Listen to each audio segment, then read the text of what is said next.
कायदीन इकराम, नौजवान साथियों, जहाँ तक मेरी आवाज़ जा रही है पसे पर्दा सुनने वाली मोहतरम माँ और बहनों, आने वाले 5 तारीख के दिन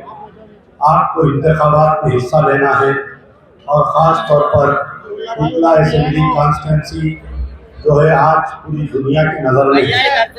और आपके हरदिल अजीज विधायक अमानतुल्लाह खान साहब को हराने के लिए बड़ी साजिश आज से 6 महीने पहले की गई थी। और ये साजिश ये थी कि पिछले 2 इंतखाबात में ऊपला से बीजेपी ने ये कोशिश की थी कि अपने उम्मीदवार को जिताने की, लेकिन उस 2 बार भी आपने उस कोशिश को नाकामयाब किया। लास्ट टाइम तो अमित शाह ने ये बयान दिया था कि इतनी ज़ोर से बटन दबाओ ताकि ये शाहीन बाग तक इसका करंट पहुंचे, लेकिन हुकला वालों ने ऐसा काम किया, ऐसा बटन दबाया कि मैं समझता हूं कि अमित शाह के घर तक नहीं बल्कि पूरे बीजेपी के दफ्तर में करंट आ गया। और ये उकला की वजह से, उकला की आवाम की वजह से ही यहाँ पर जो है यहाँ पर जो लहर चली, सारे दिल्ली में मुस्लिम वोट एक तरफा होकर आम आदमी पार्टी को वोट दिए थे। आने वाले 5 तारीख के दिन मेरी आपसे गुजारिश है कि ऐसा बटन दबाओ ताकि हैदराबाद की जो बिरयानी आई है यहाँ पर उसको वापस पार्सल भिजा दो और हैदराबाद में असदुद्दीन ओवैसी के घर में जो है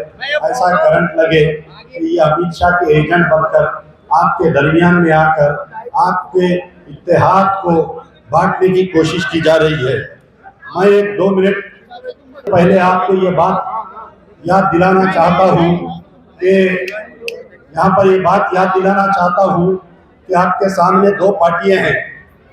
सबर नहीं कर सकते आप? बहुत काम की बात बोल रहा हूँ, गौर से सुनिए कि आपके दरमियान 2 उम्मीदवार हैं, 3 उम्मीदवार हैं जो अमानतुल्लाह के खिलाफ में हैं। मैं तो इनको तीनों को एक ही लड़ी में लेता हूँ। सबसे पहले भाजपा का उम्मीदवार है, ये साजिश करके ये कोशिश कर रहा है कि उत्तर प्रदेश में जो योगी के राज में जो मुसलमानों के इबादत गाहों को और जो मुसलमानों के घरों को जो तोड़ा जा रहा है, वो ओकला में यहाँ पर एक लेबोरेटरी के तौर पर यहाँ पर बीजेपी को जिताकर यहाँ पर आपके घरों को तोड़ना चाहते हैं, आपके कारोबार को तबाह करना चाहते हैं। क्योंकि यहाँ पर जो मुसलमानों का इत्तेहाद है, ये जब से शाहीन बाग यहाँ पर कायम किया गया है, ओकला सारे दुनिया की नज़र में आया और आज आरएसएस और बीजेपी की नज़र में अगर कोई है तो ओकला के मुसलमान हैं। तो आप अगर बीजेपी को कामयाब नहीं होना चाहते हैं तो आपको इन दोनों को मुंह तोड़ जवाब देना है। कांग्रेस की उम्मीदवार है, मैं उस कांग्रेस की उम्मीदवार से मैं एक सवाल करता हूं कि आज से कुछ दिन पहले 19 सितंबर 2008 में मैं इसी गली में आया था। यहाँ पर मेरा आने का मकसद क्या था आप लोग सुनिए कि हिंदुस्तान में एक बाटला हाउस एनकाउंटर हुआ था, जिस एनकाउंटर के नाम पर आपके हमारे कलमा गो भाइयों को शहीद कर दिया गया था, जिंदा पकड़कर उनको गोली मारी गई थी। तो जब हैदराबाद से डेलीगेशन आया था, मैं यही बाटला हाउस जो आपके करीब में है, तो मैं उस कांग्रेस की उम्मीदवार से ये पूछना चाहता हूँ कि बाटला हाउस इनकाउंटर हुआ जब यहाँ पर कांग्रेस का एमएलए था, यहाँ पर कांग्रेस की वजीर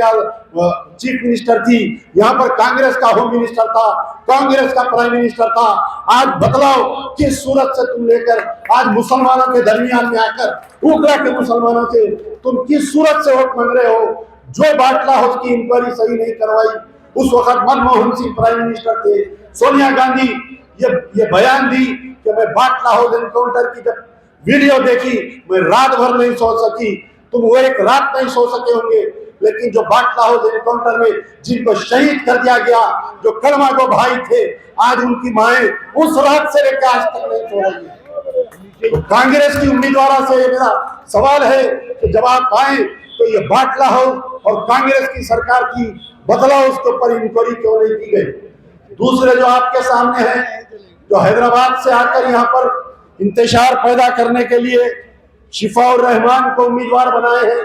यकीनन शिफाउर रहमान मेरे लिए एक बड़े भाई है, जितने हिंदुस्तान की जेलों में महरूसीन हैं, मैं उन तमाम के लिए दुआ करता हूँ, मैं उन तमाम के लिए दुआ करता हूँ और तमाम के लिए आप लोग भी दुआ करिए ताकि अल्लाह ताला